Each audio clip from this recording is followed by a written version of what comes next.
Sebanyak 239 jemaah haji asal Kabupaten Majene, Sulawesi Barat, resmi diberangkatkan ke Tanah Suci pada Rabu, 7 Mei 2025. Mereka tergabung dalam kloter 10 embarkasi Makassar bersama sejumlah jemaah dari daerah lain. Kepala Seksi Kesehatan Masyarakat Dinas Kesehatan Majene, Hajah Yuliani, menyampaikan harapan agar seluruh jemaah dapat menunaikan ibadah dengan lancar dan kembali sebagai haji yang mabrur. Ia juga mengingatkan pentingnya menjaga kesehatan selama berada di Arab Saudi.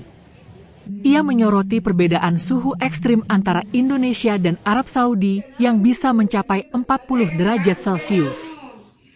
Hal ini, menurutnya, menjadi tantangan tersendiri, terutama bagi jemaah lansia.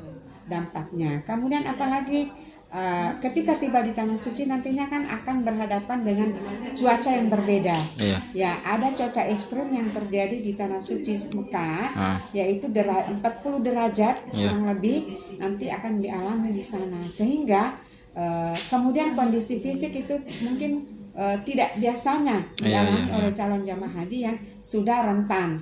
Yang mana masuk kategori rentan yaitu yang sudah berumur 60 tahun ke atas. Mereka memang sudah berangkat dengan penyakit penyerta yang sudah ada melekat di badan mereka, sehingga perlu ada antisipasi yang dilakukan seperti itu. Mungkin itu terkait tujuan dan manfaat daripada kegiatan tes kebugaran. Kemudian saya menghimbau sebelum keberangkatan jamaah dari Majene ke Makassar, kemudian dari Makassar ke Tanah Suci Mekah, itu melakukan persiapan sesuai dengan standar kesehatan.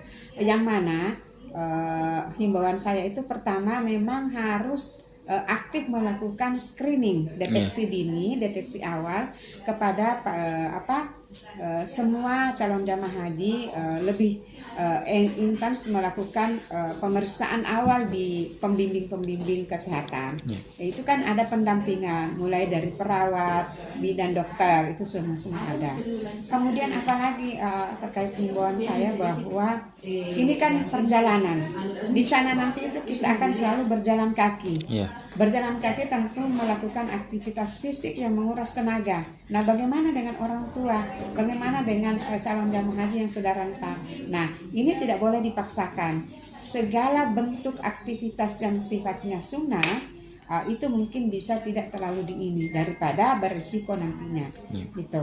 Kemudian yang memang ritual wajib yang harus dilakukan ya bolehlah sholat 5 waktu di Masjidil Haram, melakukan wukuf itu wajib, kemudian melakukan sa'i, itu semua sunnah-sunnahnya. Kalau ada pendampingan keluarga mungkin boleh diwakilkan kepada calon jamaah haji yang rentan seperti itu. Apa juga yang harus dilakukan selain daripada saya menghimbau kepada jamaah haji, tentu ada hal-hal yang harus diantisipasi sehingga ketika kita nantinya tiba di Tanah Suci, persiapan yang memang bisa menjadi berisiko di calon jamaah haji supaya sedini mungkin diantisipasi.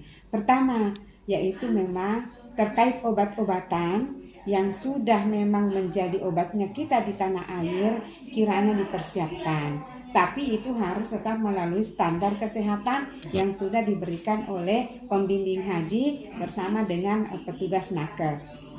Kemudian apalagi antisipasinya, segala bentuk persiapan, tidak usah membawa barang-barang yang bisa menimbulkan keresahan ketika tiba di Bandara Jeddah, karena takutnya terperiksa yang memang bukan menjadi hal yang sesuatu penting untuk calon jamaah haji.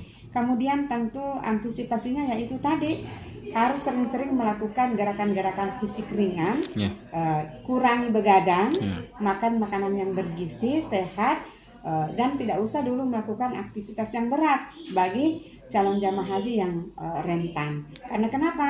Ada budayanya orang Majene itu sebelum pemberangkatan capek duluan. Nah, kita tentu menghindari itu. Antisipasinya apa?